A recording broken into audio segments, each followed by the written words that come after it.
In Texas, Republican Senator Ted Cruz, who's on the Judiciary and Foreign Relations Committee. Senator, great to have you with us today. You hear those numbers, which I'm sure you know them quite well, the numbers that are crossing into Texas, 10,000 a day. In New York City, we're getting 10,000 a month, which is untenable in this city situation. I just want to play the mayor here. This is Mayor Adams, because President Biden is in New York City, so he's hoping that the president will get this message. Watch this.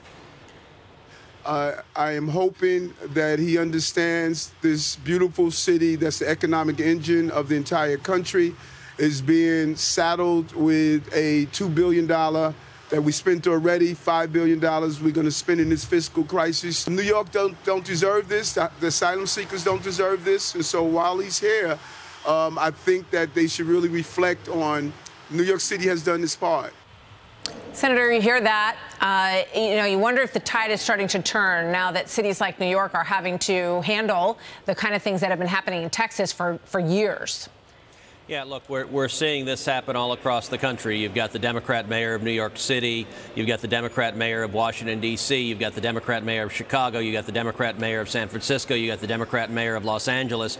All of them are declaring that illegal immigration is a crisis. You've got the Democrat governor of New York State. You've got the Democrat governor of Massachusetts. They're all dealing with the consequences. Eric Adams said, the mayor of New York, just 2 weeks ago, he said that illegal immigration is destroying New York City. Those are his words, not mine, and that if we don't do something to stop it, that it will destroy New York City. Now, he's not wrong. But it is also enormously hypocritical because he blames the problem on, as he puts it, some madman down in Texas, by which he means Greg Abbott, our governor, because the governor has put several thousand illegal immigrants on buses and sent them to blue jurisdictions across the country. Look, the numbers that are being bussed from Texas are a fraction. As you noted, New York has had roughly 110,000 illegal immigrants, and he says that is a crisis destroying the city.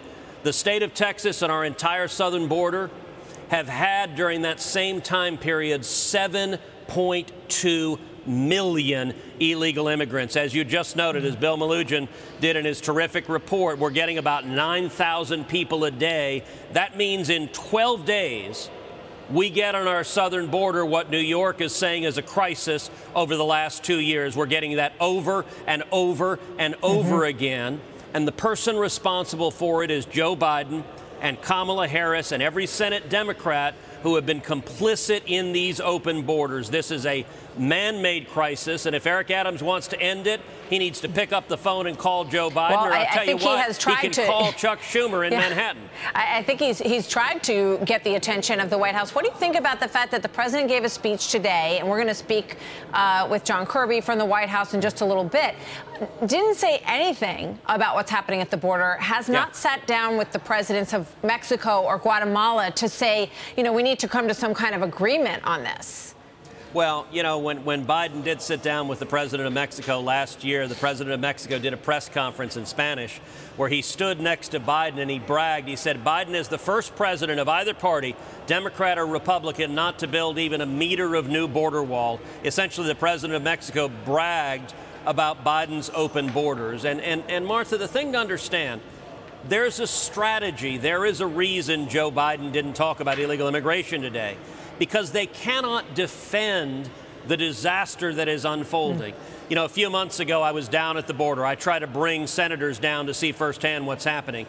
I was down there, and a reporter asked me, they said, aren't the policies of the Democrats more humane, more compassionate on immigration? And I got to tell you, I just started laughing. I said, who doesn't believe that anymore? The Democrats. Where's Joe Biden? Where's Kamala Harris? Where's even a single Democrat senator? Where's AOC? She's got her white pantsuit.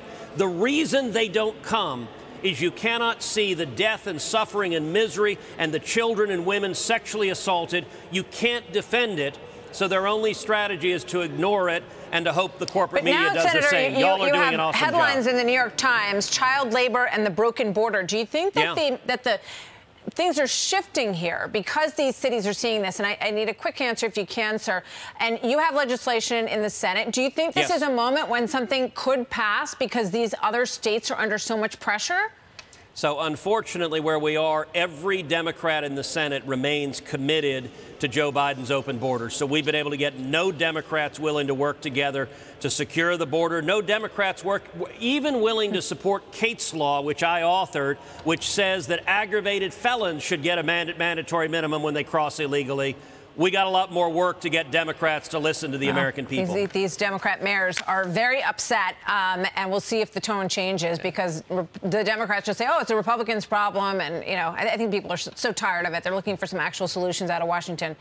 Senator, thank you. Hey, Sean Hannity here. Hey, click here to subscribe to Fox News YouTube page and catch our hottest interviews and most compelling analysis. You will not get it anywhere else.